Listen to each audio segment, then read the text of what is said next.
السلام عليكم ورحمة الله وبركاته. الحمد لله نحمده ونستعينه ونستغفره ونعوذ بالله من شرور أنفسنا ومن سيئات أعمالنا. من يهده الله فلا مضل له ومن يضلل فلا هادي له.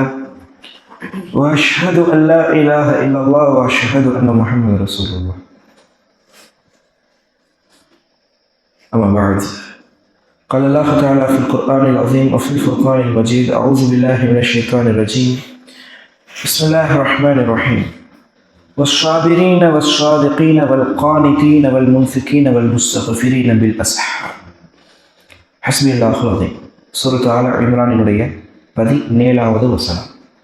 இந்த 16 மற்றும் 17வது வசன தொடரில் 17வது வசனத்தில் அல்லாஹ் ரப்பல் ஆலமீன் சுவனவாதிகளுடைய தன்மையாக சில தன்மைகளை குறிப்பிடுகிறான்.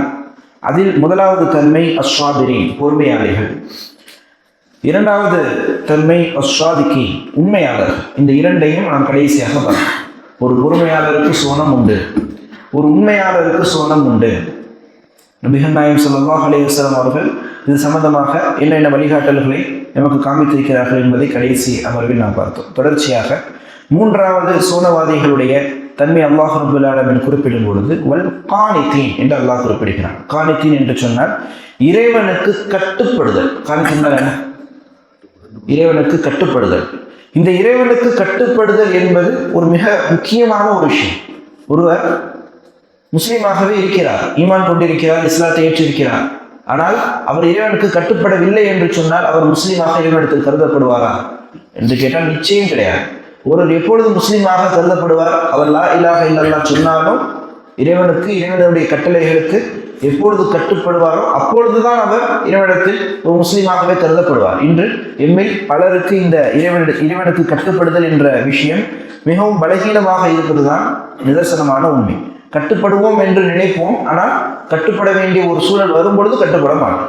கட்டுப்பட வேண்டும் என்று உண்மையிலேயே நாம் யதார்த்தத்தில் ஆசைப்படுவோம், ஆனால் கட்டுப்பட வேண்டிய ஒரு சூழல் வரும் பொழுது இந்த உலகத்தினுடைய ஆசைகளும் மோகமும் எம்மை அதை விட்டும் தடுத்துவிடும். அப்போ அப்படியான ஒரு பலகீனமான ஒரு சூழலில் தான் பெரும்பான்மையினர் இருந்து கொண்டிருப்பது உண்மை. அப்போ இறைவனுக்கு கட்டுப்படக்கூடியவர்களுக்கு மறுமையில் அல்லாஹ் ரப்பல் ஆலமீன் எதை தயார் செய்து வைத்திருக்கிறான்? சுவனத்தை. எப்பேற்பட்ட சுவனத்தை? ஆறுகள் ஓடக்கூடிய, தூய்மையான மனைவிமார்கள் இருக்கக்கூடிய, தூய்மையான இல்லறங்கள் இருக்கக்கூடிய, நிம்மதி இருக்கக்கூடிய, இறைவனுடைய பொருத்தம் இருக்கக்கூடிய அந்த சுவனத்தை அல்லாஹ் ரப்பல் ஆலமீன் தயார் செய்து வைத்திருக்கிறான் என்பதாக இந்த வசனத்தில் குறிப்பிடுகிறான். சஹாபாக்களை பொறுத்தளவில் அவர்கள் இறைவனுக்கு கட்டுப்பட வேண்டிய எந்த ஒரு சூழலிலும் அதை அவர்கள் தட்டி கழித்தது இல்லை. இறைவனுக்கு கட்டுப்பட வேண்டும் என்ற ஒரு விஷயத்தில் அவர்கள் மிகவும் ஆர்வம் காட்டியிருக்கிறார்கள். உங்களுக்கு தெரிந்த ஏதாவது உதாரணத்தை சொல்லுங்க பார்ப்போம். இறைவனுக்கு சஹாபாக்கள் இப்படியெல்லாம் கட்டுப்பட்டு இருக்கிறார்கள் என்று பல இடங்களில் சஹாபாக்கள் இறைவனுக்கு எப்படி கட்டுப்பட வேண்டும் என்பதற்கு இந்த சமுதாயத்திற்கு முன்னுதாரணமாக இருந்திருக்கிறார்கள். அப்படியான விஷயங்களில் ஏதாவது உங்களுக்கு ஞாபகம் இருக்கக்கூடிய விஷயங்கள்?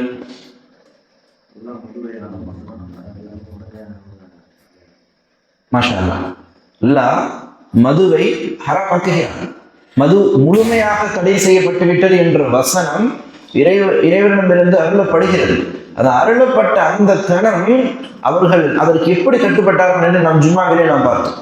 அப்படியே அவர்கள் அந்த அடுத்த ஒரு சொட்டை கூட அவர்கள் என்ன செய்யவில்லை, அவர்களுடைய வாயில் அவர்கள் திணிக்கவில்லை, குடிக்கவில்லை. அப்படியே கையில் வைத்திருந்ததை அப்படியே கீழே போடுகிறார்கள். வீட்டில் அந்த பீப்பாய்கள் கூட இருக்கக்கூடாது, அல்லாஹ் ஹராமாக்கிய ஒன்றினுடைய பீப்பாய் என்னுடைய வீட்டில் இருக்கக்கூடாது என்று வீட்டை விட்டும் தூக்கி எறிந்த சஹாபாக்கள் சிலர். இன்னும் சிலர் அல்லாஹ் ஹராமாக்கி நான் குடித்து விட்டேன், ஹராமாக்குவதற்கு முன்னால் இருந்தாலும் ஹராமாக்கப்பட்ட ஒன்று என்னுடைய வயிற்றில் இருக்கிறது. அப்போ இப்படியாக என்னுடைய வயிற்றில் இருக்கும் பொழுது நான் ஒரு மரணத்தை சந்தித்து விட்டேன் என்று சொன்னால் அல்லாஹ் ஹராமாக்கிய ஒன்றை நான் வயிற்றில் சுமந்தவனாக நான் மரணித்து விடுவேன் என்ற காரணத்தினால் அதை விரடை விட்டும் வெளியெடுக்கக்கூடிய ஒரு சூழல் எல்லாம் அந்த சஹாபாக்கள் இடத்தில் காணப்பட்டது. அப்படியாக அந்த சஹாபாக்கள் இறைவன் ஒரு விஷயத்தை சொன்ன பொழுது அப்படியே முழுமையாக கட்டுப்படக்கூடியவர்களாக இருந்திருக்கிறார்கள் என்று எம்மால் தெரிந்து கொள்ள முடிகிறது. வேற ஏதாவது உதாரணம்? அமல்களில் போட்டி போடுவது. அல்லாஹ் ரப்பல் ஆலமீன் தன்னுடைய அருள்மறையில் சொல்லும் பொழுது அவர்கள் அமல்களுடைய விஷயத்தில் முந்திக் கொள்வார்கள். அல்லாஹ் தன்னுடைய அருள்மறையில் குறிப்பிடும் பொழுது நீங்கள் நன்மையில் முந்திக் கொள்ளுங்கள், வஸ்தபிக்குல் ஹைராத் என்று அல்லாஹ் ரப்பல் ஆலமீன் தன்னுடைய அருள்மறையில் அருளுகின்றார். இந்த வசனம் அருளப்படும் பொழுது சஹாபாக்கள் எல்லோரும் நன்மையில் போட்டி போட்டு முந்திக் கொள்கிறார்கள். உமர் ரலியல்லாஹு அன்ஹு அவர்களும் சரி, அபூபக்கர் ரலியல்லாஹு அன்ஹு அவர்களும் சரி, அவர்களுக்கு மத்தியிலே எப்போதுமே ஒரு நன்மையான ஒரு போட்டி இருந்து கொண்டே இருக்கும். எது? நன்மையில் யார் முந்துவது, நன்மை யார் அதிகமாக செய்வது என்ற ஒரு போட்டி அவர்களுக்கு மத்தியில் இருந்து கொண்டே இருக்கிறது. நபிகள் நாயகம் ஸல்லல்லாஹு அலைஹி வஸல்லம் அவர்கள் யுத்த களத்திற்கு உதவிக்காக உதவி பொருட்களை எடுத்துக்கொண்டு வர சொன்ன செய்தி நமக்கு தெரியும். நபிகள் நாயகம் ஸல்லல்லாஹு அலைஹி வஸல்லம் அவர்கள் போருக்காக உதவி பொருட்களை எடுத்து வர சொல்லி அழைப்பு விடுக்கிறார்கள். உமர் ரலியல்லாஹு அன்ஹு அவர்கள் அவருடைய வீட்டில் ஒட்டுமொத்த சொத்தில் பாதியை கொண்டு வருகிறார்கள். அப்ப அபூபக்கர் ரலியல்லாஹு அன்ஹு அவர்களை இன்று நாம் என்ன செய்திருப்போம், மிஞ்சி இருப்போம் என்று அவர்கள் உமர் ரலியல்லாஹு அன்ஹு அவர்கள் விளங்குகிறார்கள். அப்போ அபூபக்கர் ரலியல்லாஹு அன்ஹு அவர்களிடத்தில் அல்லாஹ்வுடைய தூதர் ஸல்லல்லாஹு அலைஹி வஸல்லம் அவர்கள் கேட்கிறார்கள், யா அபூபக்கர் நீங்கள் என்ன கொண்டு வந்தீர்கள்? முதலில் உமர் ரலியல்லாஹு அன்ஹு அவர்கள் கேட்கும்போது, யா ரசூலல்லாஹ் என்னுடைய வீட்டை என்னுடைய சொத்தில் ஒட்டுமொத்தத்தில் பாதியை நான் இந்த போருக்காக மார்க்கத்திற்காக கொண்டு வந்து விட்டேன். சஹாபாக்களுக்கு எல்லாம் ஆச்சரியம், மாஷா அல்லாஹ். அபூபக்கர் ரலியல்லாஹு அன்ஹு இடத்தில் கேட்கிறார்கள், யா அபூபக்கர் நீங்கள் என்ன கொண்டு வந்தீர்கள் என்று கேட்கும் பொழுது நபிகள் நாயகம் ஸல்லல்லாஹு அலைஹி வஸல்லம் இடத்தில் அபூபக்கர் ரலியல்லாஹு அன்ஹு அவர்கள் சொன்னார்கள், யா ரசூலல்லாஹ் வீட்டில் அல்லாஹையும் ரசூலையும் தவிர வேறு எதையும் நான் விட்டு வைக்கவில்லை, அனைத்தையும் நான் இறைவனுடைய மார்க்கத்திற்காக நான் கொண்டு வந்து விட்டேன் என்று சொல்லும் பொழுது அபூபக்கர் சித்திக் ரலியல்லாஹு அன்ஹு அவர்களை பார்த்து சஹாபாக்கள் ஆச்சரியப்படுகிறார்கள். உமர் ரலியல்லாஹு அன்ஹு அவர்கள் இவரை நாம் நன்மையை வெல்லவே முடியாது என்பதை போன்று எண்ணக்கூடிய ஒரு சூழல் அவர்களுக்கு ஏற்படுகிறது. அப்ப அந்த அளவிற்கு இறைவனுக்கு கட்டுப்படுங்கள், மார்க்கத்தில் நன்மையை செய்வதை நீங்கள் முந்திக் கொள்ளுங்கள் என்று அல்லாஹ் ரப்பல் ஆலமீன் ஒரு கட்டளையை குர்ஆனில் சொன்ன பொழுது அந்த நன்மையில் முந்திக் கொள்ளக்கூடிய விஷயத்தில் அவர்கள் எந்த அளவிற்கு அவர்கள் ஈடுபாடு காண்பித்தார்கள், அந்த வசனத்தில் கூட எந்த அளவிற்கு அவர்கள் கட்டுப்பட்டார்கள் என்று நாம் பார்க்கிறோம். ஆனால் இன்று எம்மினுடைய நிலை இறைவனுக்கு கட்டுப்பட வேண்டும் என்ற ஒரு விஷயத்தில் பலகீனமாகத்தான் இருக்கிறது. எல்லாம் தெரியும், எல்லா குர்ஆன் வசனத்தில் இருக்கக்கூடிய பெரும்பான்மையான விஷயங்களை அதனுடைய ஆழமான தகவல்கள் தெரியாவிட்டாலும் மேலோட்டமாக தெரியும். மது ஹராம் என்று தெரியும், புகைப்பிடிப்பது ஹராம் என்று தெரியும், 5 வேளை தொழுவது அவசியம் ஃபர்ல் என்று தெரியும். அதே போன்று எவ்வளவோ விஷயங்கள் இருக்கிறது. இதையெல்லாம் செய்வது அவசியம் என்று தெரியும், கட்டுப்பட்டே ஆக வேண்டும் என்று தெரியும். ஆனால் அதில் கட்டுப்படுவதில் நாம் தயக்கம் காட்டுகிறோம். இதையெல்லாம் செய்யக்கூடாது, இதெல்லாம் ஹராம், இதையெல்லாம் நெருங்கக்கூடாது என்று எனக்கு தெரியும், அதற்கு கட்டுப்பட்டே ஆக வேண்டும் என்று எனக்கு தெரியும். ஆனால் அதில் கட்டுப்படுவதில் நாம் தயக்கம் காட்டக்கூடியவர்களாக இருக்கிறோம். இதுதான் மனிதர்களுடைய யதார்த்தமான நிலையாக இருக்கிறது. இந்த காணியத்தில் கட்டுப்படுதல் என்பதற்கும் அடுத்து அல்லாஹ் ரப்பல் ஆலமீன் சொல்லக்கூடிய வாசகம் வல் முன்ஃபிகீன், அல்லாஹ்வுடைய பாதையில் நீங்கள் செலவு செய்யுங்கள் என்று அல்லாஹ் ரப்பல் ஆலமீன் சொல்லி காட்டுகிறார். வல் முன்ஃபிகீன் என்று சொன்னால் செலவு செய்யக்கூடியவர்கள், அல்லாஹ்வுடைய பாதையில் தர்மம் செய்யக்கூடியவர்கள். இந்த இரண்டிற்கும், கட்டுப்படுதலுக்கும் இந்த செலவு செய்யக்கூடியவர்கள் என்பதற்கும் பொதுவான ஒரு உதாரணம் உண்டு. என்ன? அல்லாஹ் ரப்பல் ஆலமீன் தன்னுடைய அருள்மறையில் சொல்லி காட்டுகின்றான், உங்களில் எவரும் தர்மம் செய்தவராக ஆக முடியாது எதுவரை ஹத்தா துன்ஃபிகு மிம்மா துஹிப்பூன், நீங்கள் எதை விரும்புகிறீர்களோ அதை நீங்கள் அல்லாஹ்வுடைய பாதையில் செலவு செய்யாதவரை நீங்கள் என்ன ஆக முடியாது, அல்லாஹ்வுடைய பாதையில் உண்மையான தர்மம் செய்தவர்களாக நீங்கள் கருதப்பட மாட்டீர்கள் என்று அல்லாஹ் ரப்பல் ஆலமீன் வசனத்தை அருளிய பொழுது இந்த வசனத்திற்கு அவர்கள் எப்படி கட்டுப்படுகிறார்கள்? அந்த சஹாபாக்கள் அப்படியே இந்த வசனம் அருளப்பட்ட பொழுது ஒரு சஹாபி நபிகள் நாயகம் ஸல்லல்லாஹு அலைஹி வஸல்லம் இடத்தில் வந்து அவர் மிகவும் நேசித்த பைரஹா என்ற ஒரு தோட்டத்தை நபிகள் நாயகம் ஸல்லல்லாஹு அலைஹி வஸல்லம் இடத்தில் வந்து யா ரசூலல்லாஹ் இதை நான் அல்லாஹ்வுடைய பாதையில் தர்மம் செய்து விட்டேன் என்று இறுதியில் அல்லாஹ்வுக்கும் அல்லாஹ்வுடைய மார்க்கத்திற்கும் சொந்தம் என்று நபிகள் நாயகம் ஸல்லல்லாஹு அலைஹி வஸல்லம் இடத்தில் வந்து சொல்லி காட்டுகின்றார். நபிகள் நாயகம் ஸல்லல்லாஹு அலைஹி வஸல்லம் அவர்கள் இதை எதிர்பார்க்கவில்லை. நபிகள் நாயகம் ஸல்லல்லாஹு அலைஹி வஸல்லம் அவர்களே ஆச்சரியப்படுகிறார்கள். என்றால் அந்த தோட்டம் அப்பேற்பட்ட ஒரு செழிப்பான ஒரு தோட்டம், மதீனாவில் இருக்கக்கூடியவர்கள் எல்லாம் பார்த்து ஆச்சரியப்பட்ட ஒரு தோட்டம், இந்த நேரமும் நீர்வரத்து இருக்கக்கூடிய ஒரு தோட்டம், விளைச்சல்கள் அதிகமாக தரக்கூடிய தோட்டம், அவர் மிகவும் அதிகமாக நேசித்த ஒரு தோட்டம். அந்த தோட்டத்தில் தோட்ட வீடு அவருக்கு என்று இருந்திருக்கிறது. அந்த தோட்டத்தில் அதிகமாக ஒரு ஓய்வு எடுக்கக்கூடியவராக இருந்திருக்கிறார்.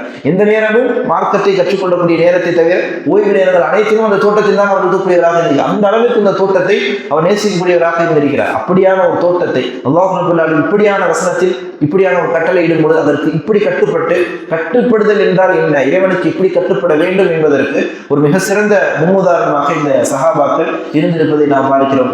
இன்று எமக்கும் இந்த வசனம் தெரியும், ஆனால் நாம் எதைத்தான் தர்மம் செய்யக்கூடியவர்களாக இருக்கிறோம். நமக்கு எது பிடிக்காதோ அதைத்தான் தர்மம் செய்யக்கூடியவர்களாக இருக்கிறோம். என்னோட வீட்டில் எந்த ஒரு ட்ரெஸ்ஸை நம்ம போடவே மாட்டோம், எந்த ட்ரெஸ் ரொம்ப நாள் போடாமல் அப்படியே இருக்கும், அதை தான் யாராவது ட்ரெஸ் கேட்டது வந்து கொடுப்போம்.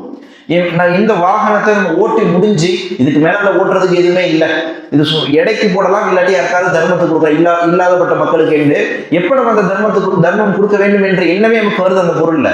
இதுக்கு மேல அதுல நமக்கு எதுவும் தேவையில்லை என்ற ஒரு சூழல் வந்ததற்கு பின்பு தான் அந்த பொருளை பிறருக்கு கொடுக்க வேண்டும் என்ற எண்ணமே வருது. ஆனா உண்மையான தர்மம் என்பது, சிறந்த தர்மம் என்பது எது?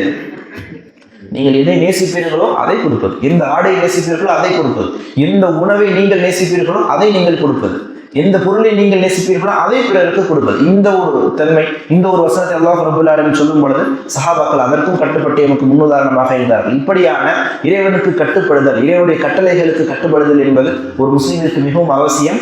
அப்படி எவர் இறைவனுக்கு முழுமையாக கட்டுப்படக்கூடியவர்களாக இருக்கிறாரோ அவருக்கு அல்லாஹ் ரப்பல் ஆலமீன் மறுமையில் சூனத்தை தயார் செய்து வைத்திருக்கிறான் என்று அல்லாஹ் ரப்பல் ஆலமீன் இந்த வசனத்தில் குறிப்பிடுகிறான். இன்ஷா அல்லாஹ் தொடர்ச்சியாக அடுத்தடுத்த பண்புகளை வரக்கூடிய நாட்களில் பார்ப்போம். அல்லாஹ் ரப்பல் ஆலமீன் உங்களுக்கும் எமக்கும் அதற்கான வாய்ப்பை தரட்டும். இறைவனுக்கு கட்டுப்பட்டு இறைவனுடைய வசனங்களுக்கு செவி சாய்த்து வாழக்கூடிய மக்களாக நீங்களும் நாமும் இருக்க வேண்டும். பனி இஸ்ரவேலர்கள் அவர்கள் வழிகிட்டதெல்லாம், அவர்கள் இறைவனுடைய கோபத்தை சம்பாதித்ததெல்லாம் அவர்கள் இறைவனுக்கு கட்டுப்படாமல் போனதனுடைய காரணத்தினால்தான். அப்போ அந்த பனி இஸ்ரவேலர்களை போன்று இல்லாமல் ஒரு முஸ்லீமாக இறைவனுக்கு கட்டுப்பட்டு வாழக்கூடிய பாக்கியத்தை வழங்குவார். இவர் ஒவ்வொருவருக்கும் தந்தருவானாக. ஹாதா மின் வலியும் இல்லா கூடிக்கொள்கிற அஸ்தகுஃபில்லாஹி வலக்கும் வல் ஜமீஇல் முஸ்லிமீன முஃமினீன அஜ்மஈன் சுப்ஹானக அல்லாஹும்ம வபிஹம்திக் அஷ்ஹது அன் லா இலாஹா இல்லா அன்த அஸ்தகுஃபிருக வ அதூபு இலைக். அஸ்ஸலாமு அலைக்கும் வரஹ்மத்துல்லாஹி வபரகாத்துஹு.